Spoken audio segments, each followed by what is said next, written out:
problem isn't that he humiliated me. The problem is that I remembered. My wife Sophie has been with this company for about 3 years now, working her way up from junior analyst to senior account manager through pure grit and talent. She's incredible at what she does, always has been. But about 3 weeks ago, something shifted. Suddenly, every conversation was about aerospace contracts, precision tolerances, and supply chain optimization. I've been married to this woman for 8 years, and I know when something's eating at her. She'd come home from work looking exhausted but wired, like she'd just finished negotiating a peace treaty while running a marathon. Her laptop lived on the kitchen counter now, phone buzzing constantly with what she called critical manufacturing updates. When I'd ask what was going on, she'd give me these technical explanations about titanium alloy specifications that made my eyes glaze over. There's only so many nights a man can have deep conversations with his coffee maker before questioning his life choices. Then, one evening, I overheard her on the phone with her college roommate. Okay, fine. I was totally eavesdropping while pretending to organize my toolbox in the garage. She was talking about this massive celebration party her regional sales director, Lance, was throwing for landing the new aerospace manufacturing contract. Premium steakhouse, top-shelf whiskey, the whole 9 yards. Here's the kicker, though. She specifically told her friend that spouses weren't really expected to attend because it was more of a technical discussion about manufacturing processes. She said Ryan wouldn't understand the complexity of precision parts production anyway. That should have been my first red flag, right? Now, here's the thing about me and red flags. Most people see them and think, maybe I should have a mature conversation about my feelings. Me, I see a red flag and immediately think, challenge accepted. Let's see where this rabbit hole goes. Because apparently, I never learned that curiosity killed the cat. Or maybe I just figured I had 8 lives left and was feeling lucky. I made an executive decision right there in my garage, still holding that socket wrench I'd been using as an excuse to lurk near her phone conversation. I was going to crash this party like a quality control inspector with nothing to lose. My assistant, Carl, bless his organizational soul, caught wind of my plan the next morning when I casually mentioned needing Friday evening free. Carl is one of those people who color codes his filing system and genuinely enjoys administrative tasks. So naturally, his first instinct was to reach for his tablet and start typing up a formal RSVP, like we were attending a state dinner. "Sir, I can coordinate with their event manager," he said, fingers already hovering over the keyboard with the enthusiasm of someone who dreams in spreadsheets. "Should I confirm dietary restrictions and parking arrangements?" I looked at him with what I hoped was a mixture of paternal wisdom and barely contained mischief. "No need, Carl," I said, watching his face do that thing where he tries to hide his concern, but fails because his left eyebrow betrays him every single time. "Let's make it a surprise." The thing is, I wasn't just doing this because I miss Sophie, though I absolutely did miss her. 3 weeks of her coming home late and being mysteriously distant had left me eating dinner alone more times than I cared to admit. No, I was doing this primarily because curiosity has always been my favorite form of chaos. Some people buy motorcycles they can't afford. Some people take up extreme sports. Me? I show up uninvited to corporate events just to see what happens when you throw a wrench into a perfectly calibrated machine. Friday evening, I stood in my closet picking out what to wear to an event I technically wasn't invited to.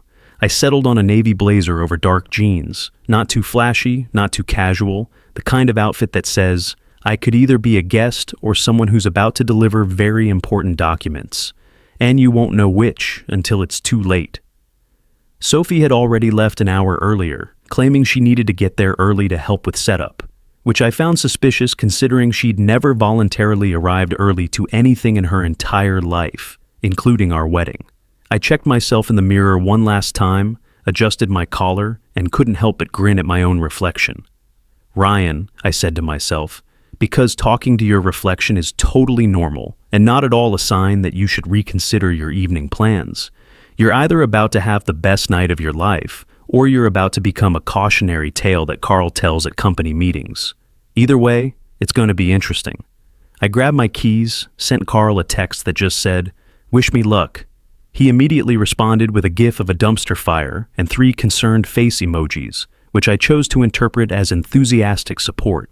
The drive downtown gave me way too much time to think about what I was actually doing and whether this qualified as healthy relationship behavior, or if I was crossing some line that would eventually require marriage counseling and a lot of apologetic flowers. But here's the thing about gut feelings. Sometimes they're just indigestion from that questionable gas station burrito you insisted was authentic, and sometimes they're your subconscious screaming that something's off, and you need to pay attention. My gut was currently performing an entire opera about how something was definitely, absolutely 100% not right with this whole situation. As I pulled into the parking garage near Wagner's Steakhouse, watching all these dressed up people streaming toward the building like ants heading to a very expensive picnic, I felt that last whisper of doubt try to talk me out of this. "You could just turn around," it whispered. "You could go home, order pizza, watch that documentary about weird manufacturing processes, and pretend you never had this idea." But I've never been good at listening to the reasonable voice in my head, mostly because the unreasonable voice is so much more entertaining. So I got out of the car, straightened my jacket, and walked toward the building with the confidence of someone who absolutely belonged there, even though we both knew I absolutely spectacularly did not. The night air was crisp, the kind that makes you feel alive and slightly reckless. As I approached the entrance, where a bored-looking hostess was checking names against a tablet, I realized I hadn't actually planned how I was going to get past the velvet rope of corporate exclusivity. But sometimes the best plans are no plans at all. Just pure momentum and the unwavering belief that if you walk like you own the place, people assume you do. Which, in a twist of irony that would become apparent very soon, wasn't actually that far from the truth. I walked right up to that entrance like I'd personally funded the entire evening. The event was pure corporate theater. Wagner's had transformed their private dining room into something that screamed, "We have money and need everyone to know it," without actually saying it out loud, because that would be tacky. Warm lighting cast everything in amber, leather booths lined the walls like thrones, and the bar featured whiskey that cost more per ounce than most people's lunch budgets. Everywhere I looked, people were standing in those weird corporate clusters, holding glasses like props in a stage play about success, laughing at jokes that probably weren't funny, but had been told by someone important enough that laughing was basically a career investment. The moment I walked in, and I mean the exact microsecond my shoes hit that polished hardwood floor, I could feel the atmosphere shift about 3 degrees. You know that feeling when you walk into a room and suddenly realize everyone else got a memo that somehow skipped your inbox? Except in this case, it wasn't about the dress code. It was about my entire existence being an unexpected variable in their carefully calculated evening. Eyes swiveled toward me like I was a glitch in the Matrix. You'd think I had walked in wearing flip-flops and a stained t-shirt, not a perfectly acceptable blazer that probably cost more than half the outfits in this room. I spotted Sophie across the room almost immediately, because my wife has this way of standing that's uniquely hers. Shoulders back, chin slightly raised, like she's perpetually ready to either accept an award or negotiate a hostile takeover, depending on the situation. She was talking to a group of colleagues, her laugh a little too loud, a little too performed, and I felt that pang of something I couldn't quite name. Was it concern? Jealousy? The jury was still out. Before I could make my way over to her, I got intercepted by the man himself. Lance Bradford spotted me from across the room with the kind of radar that only middle management develops after years of monitoring employee productivity metrics. He made his way toward me with that power walk that guys perfect in front of mirrors, probably while listening to motivational podcasts about alpha leadership strategies. His smile was what I can only describe as aggressively friendly, the kind that doesn't quite reach the eyes because the eyes are too busy calculating whether you're useful, irrelevant, or a potential threat. "You must be Sophie's husband," he said, extending a hand that gripped mine with just a little too much pressure, like he was trying to assert dominance through handshake PSI alone. I smiled back, matching his energy with the kind of pleasant neutrality that drives aggressive personalities absolutely insane. "That's me," I said. "Guilty as charged, Your Honor." He laughed at that, like I delivered the punchline to a joke he didn't quite get, but didn't want to admit it. I'd learned a long time ago that powerful people are so used to others laughing at their jokes that they assume everyone else's comments are equally hilarious. "You work with your hands, right?" he asked. and there it was. That casual condescension wrapped in a question mark.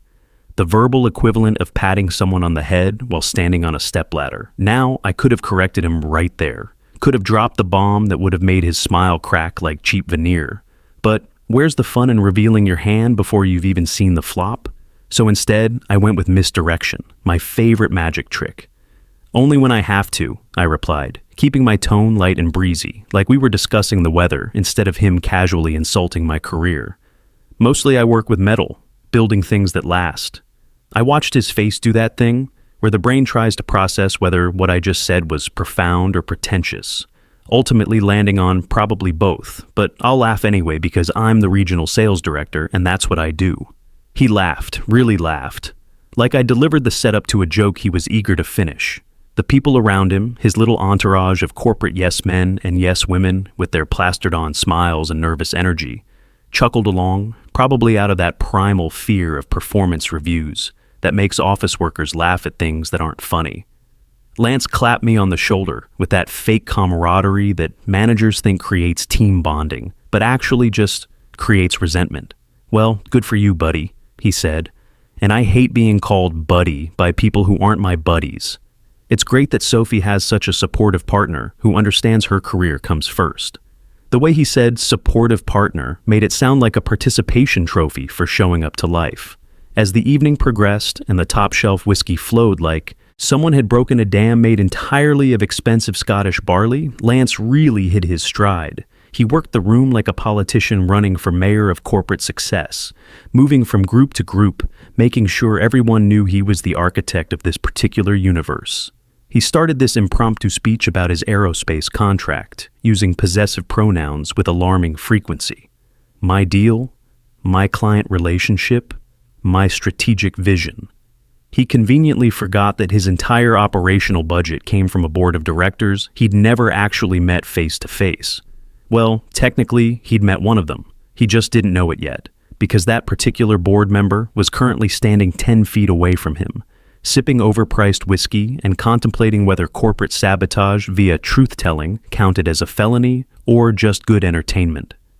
This $50 million aerospace contract, Lance announced to a captive audience of employees who literally couldn't leave without it being noted on their annual reviews, represents everything I've built in this industry, the precision, the relationships, the technical expertise.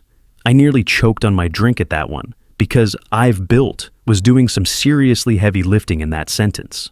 The man had this gift for making collective achievements sound like personal victories. But the real moment came when he spotted Sophie in the crowd, and his face lit up like he'd just discovered fire. He navigated through the crowd with that purposeful stride, and before I could process what was happening, he'd positioned himself next to my wife with a casualness that made my jaw clench involuntarily. "She's our brightest account manager," he proclaimed loudly enough that half the room turned to look. "Smart enough to marry up in the manufacturing world." Now, let me tell you something about that phrase, marry up. It's one of those supposedly complimentary things that's actually just an insult wearing a party hat. It implies a hierarchy, a ranking system where one person is objectively better than the other. And in this case, Lance was heavily suggesting that my wife had climbed some imaginary social ladder by marrying me, which would theoretically make him the peak of this metaphorical mountain. I sipped my whiskey slowly, buying myself exactly 3 seconds to decide whether I was going to let this slide or whether I was going to start lighting matches in this powder keg of a conversation. Spoiler alert, I've never been good at letting things slide. "Oh, I'm extremely proud," I said, my voice dripping with the kind of sweetness that warns of incoming artillery. "Some people build things that matter. Others just talk about what other people built." The air around us got thick enough to cut with a precision-machined blade. That special kind of tension that happens when someone says something that could be interpreted as either profound wisdom or a direct challenge to someone's entire professional identity. Lance's face went through this fascinating journey of expressions. First confusion, then a flicker of suspicion that maybe I just insulted him, but he couldn't quite figure out how. And finally landing on that nervous laugh that people use when they're not sure if they should be offended or impressed. Sophie was doing this thing where she was smiling, but also looked like she wanted the floor to open up and transport her to another dimension, which I recognized as her "my husband is causing a scene" expression. I had seen it before at family reunions, dinner parties, and that one time at the hardware store when I got into a philosophical debate with the manager about proper torque specifications. I positioned myself strategically near the appetizer station, partly because I was actually hungry after skipping dinner in my excitement to crash this party, and partly because the appetizer table offered an excellent vantage point for people watching without looking like a stalker. While I was contemplating whether it would be socially acceptable to just camp out next to the bacon-wrapped scallops for the rest of the evening, I became acutely aware that I had become the subject of several whispered conversations happening at various points around the room. You know that feeling when you can't hear exactly what people are saying, but you can feel the weight of their curiosity pressing against your back like a physical force. "That's her husband," one woman in a charcoal pantsuit whispered to her colleague, her tone suggesting she'd expected someone either significantly more impressive or significantly less threatening. "He seems normal," another guy added, and I wasn't sure if that was a compliment or an insult. Lance, because the universe has a sense of humor, and that sense of humor is mostly ironic, decided this was the perfect moment to make another appearance in my evening. He strolled over with the confidence of a peacock who just discovered mirrors, clearly having regrouped from our earlier verbal sparring match. "So, Ryan," he said, snapping his fingers like that would somehow summon my attention from whatever dimension he assumed I'd been visiting. "What exactly do you do for a living?" "I dabble in manufacturing," I replied casually, popping another scallop into my mouth, because if I was going to be interrogated about my career choices, I was at least going to do it while eating food that cost more than most people's grocery budgets. "You could say I have a few operations under management." "Oh, like a shop foreman?" he asked, and there it was again, that voice that could make even genuine questions sound condescending. He said shop foreman, the way someone might say adorable puppy. "More like entire facilities," I replied, reaching for a napkin because bacon-wrapped anything is delicious but messy. I said it with the same energy someone might use to correct a minor detail about sports statistics, giving no indication that I'd just dropped information that should have made his brain perform emergency calculations. He laughed again, and at this point, I was starting to think maybe Lance just laughed at everything as a defense mechanism. "Well, good for you. Must be nice to have a wife who brings home the big contracts."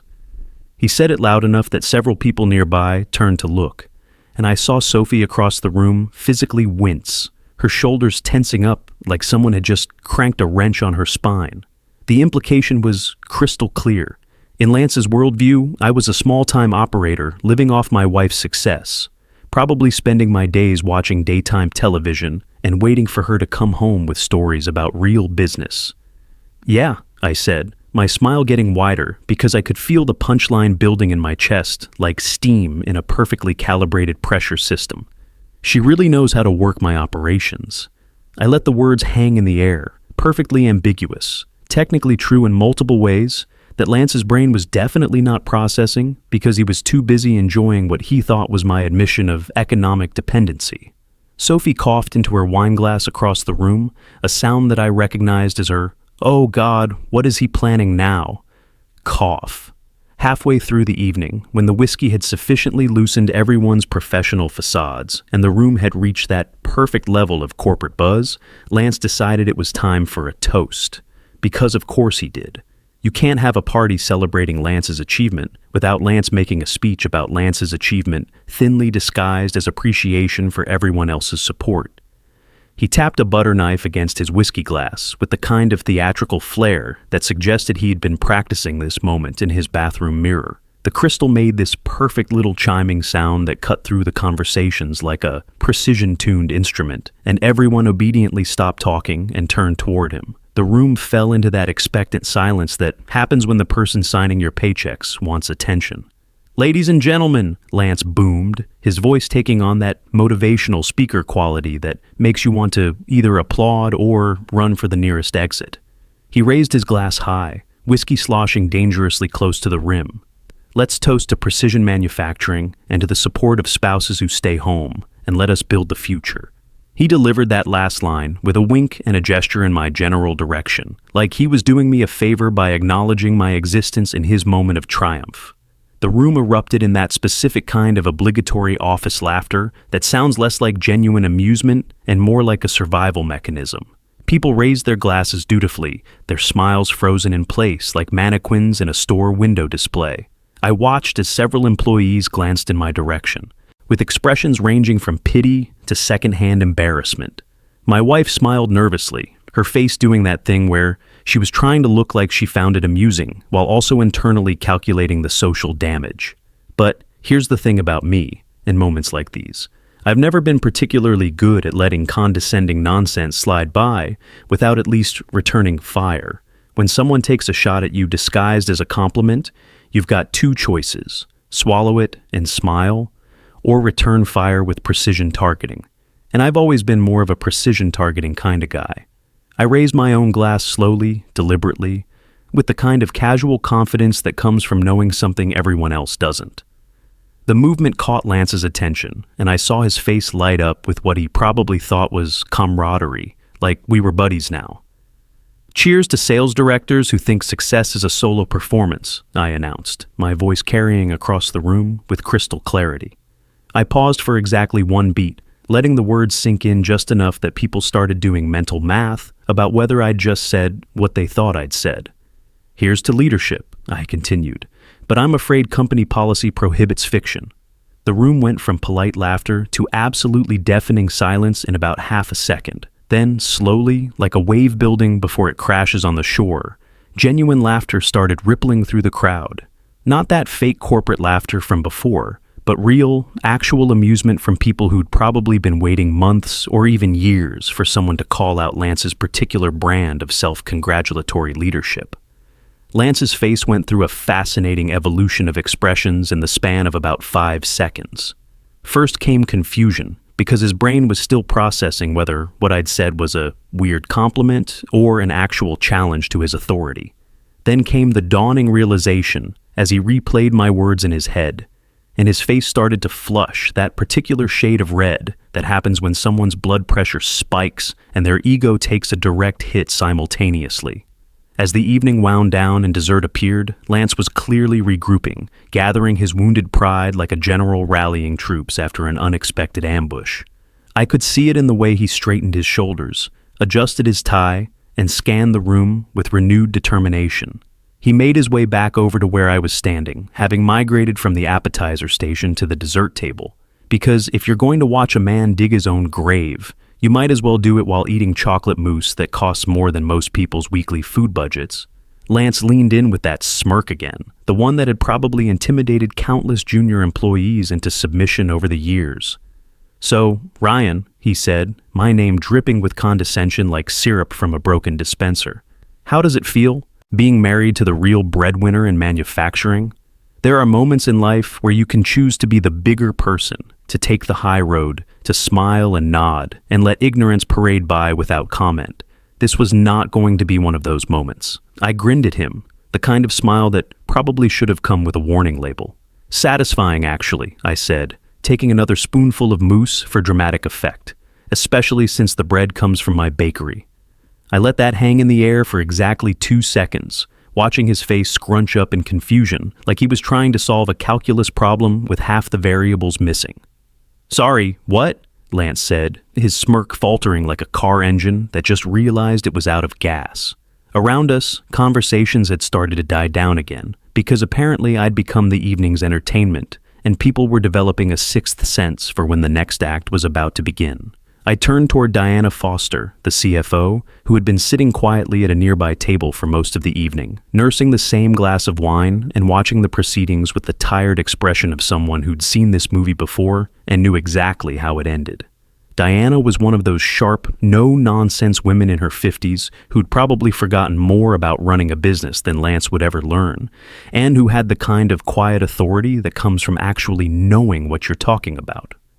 "Diana," I called out, my voice friendly but loud enough that everyone within a 20-foot radius could hear, which at this point was basically everyone in the room. "Could you help me out here? I think Lance is confused about who actually owns Caldwell Manufacturing." Her fork, which had been halfway to her mouth with what looked like a very expensive piece of tiramisu, froze in midair. Her eyes widened just slightly, and I watched her brain process what I'd just asked, what I'd just implied, and what was about to happen in the next 60 seconds. To her credit, she didn't miss a beat. Diana hadn't gotten to CFO by being slow on the uptake. "Sir," she said, and that single word dropped into the conversation, like a precisely machined component falling into place.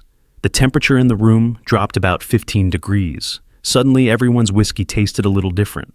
People shifted in their seats, set down their drinks, turned toward our little tableau like we were the main act in a play they'd accidentally bought tickets for. Lance looked between me and Diana like he was watching a tennis match, except instead of a ball being volleyed back and forth, it was his career and reputation. "What are you talking about?" he asked, his voice not quite as confident as it had been 30 seconds ago. I could see the wheels turning in his head, trying to process information that didn't fit his carefully constructed understanding of the corporate hierarchy. Several other senior staff members had gone very still, the kind of still that happens when prey animals sense a predator nearby. "I think," Diana said slowly, like she was explaining something to a particularly dense child, "that Mr. Caldwell is referring to the fact that he founded this company 12 years ago." "Mr. Caldwell?" Lance repeated, his voice cracking slightly on my last name, like it was a foreign word he'd never encountered before. "Wait, Caldwell? Like Caldwell Manufacturing? Like the company we work for?" "Exactly like that," I finished for him, because watching people connect dots in real time is one of my favorite spectator sports. I stood up slowly, taking my time, because moments like these deserve to be savored, like a perfectly aged whiskey. I adjusted my blazer with a kind of casual precision that suggested this wasn't a big deal to me, which it wasn't, but was clearly becoming the biggest deal of Lance's entire professional life. The room had gone so quiet you could hear ice melting in people's drinks, the soft hum of the air conditioning, and what I'm pretty sure was Lance's heart rate accelerating to dangerous levels. "I'm Ryan Caldwell," I said, letting the words hit like a precision-engineered hammer. "I own this company. You've been selling my products, Lance." The reaction was instant and spectacular. A wave of gasps rolled through the room, like fans doing the wave at a baseball game. Only this one was pure shock mixed with the kind of schadenfreude that comes from watching middle management get reality checked in real time. A glass actually broke somewhere in the back of the room, which was perfect timing, honestly. The background music seemed to stop right as I finished speaking, leaving a silence thick enough to machine with a lathe. Phones came out faster than you could say, LinkedIn update. At least 5 people immediately started fact-checking me on their devices, probably pulling up the company website and scrolling through executive bios they'd never bothered to read before. Lance actually stammered, something I'd never seen him do in the 3 minutes I'd known him. "You're joking," he finally managed, his voice cracking like a teenager asking someone to prom. You can't be serious." "Wouldn't that be convenient?" I said, calm as if we were discussing weekend plans instead of his impending professional apocalypse. I stepped closer, close enough that he could probably smell the expensive whiskey on my breath. "You've spent the evening mocking your colleagues, misrepresenting your achievements, and insulting the owner's wife," I continued, my voice never rising above conversational level. "Not exactly what I'd call stellar performance metrics." He went even paler, which I hadn't thought was physically possible. "Sir, I didn't know. I was just—" "Relax," I said, cutting him off with a wave of my hand. "I'm not firing you here. Diana hates processing termination paperwork at social events." I glanced at Diana, who was already typing notes into her phone with the efficiency of someone who'd been through this dance before. "But I'll expect your resignation letter on my desk Monday morning," I continued. "Make it professional. Use all those buzzwords you're so fond of. Really make it sing." The room stayed frozen, everyone trying to process what had just happened, like their brains needed a few extra seconds to catch up with reality. Diana cleared her throat diplomatically. "I think that concludes tonight's festivities," she announced to the room. "Everyone should probably head home and regroup on Monday." People started to move, slowly at first, then with increasing urgency once they realized they could finally escape and start texting everyone they knew about what they'd just witnessed. I walked toward the exit to the sound of slow clapping. Real applause, not sarcastic. It started with one of the younger engineers, spread to his colleagues, and soon most of the technical staff was giving me a genuine ovation. The cool night air hit my face as I stepped outside, and it felt better than anything inside that overpriced steakhouse. Behind me, I could hear the whispers starting, voices carrying through the crisp air. "That's the actual owner," someone said. "Lance is so fired," another voice replied with barely concealed glee. Sophie came home around midnight, later than usual for one of these corporate events. Her makeup was smudged, her carefully styled hair had given up the fight, and her expression was somewhere between exhausted and exhilarated. "Why didn't you tell me you were coming?" she asked, sinking into the armchair across from me. It wasn't angry, just tired and confused. I told her the truth. Sometimes the best way to understand someone's character is to step back and watch how they behave when they think nobody important is watching. Lance had shown me exactly who he was, and it wasn't someone I wanted representing my company or disrespecting my wife. She started crying then, really crying, and I felt like an absolute heel. "I was embarrassed," she said through the tears. "All evening I was embarrassed for you, for me, for us. I didn't want people thinking I married you for money, that I slept my way to my position, that everything I've worked for is just because my husband owns the company." That hit me harder than any insult Lance could have thrown. Sophie had built her career on merit long before we'd even met. She'd earned every promotion, every achievement, every bit of respect she commanded in that industry. "You deserve everything you've accomplished," I told her, meaning every word. "Your work speaks for itself. Lance was the one who didn't deserve his position." By Monday morning, Lance's resignation email had hit every inbox in the company like a carefully orchestrated demolition. Within 2 weeks, Diana was officially named permanent CEO. Her first company-wide memo was about rebuilding trust and fostering genuine teamwork. That Friday evening, I found Sophie on the couch with her laptop, actually relaxed for the first time in months. "You know," I said, settling beside her, "next time you invite me to a company event, remember that I own the catering company too." She groaned and threw a pillow at me. "You're banned from all future events. I'm putting your photo at security." "Too late," I grinned, catching the pillow. "I own security too."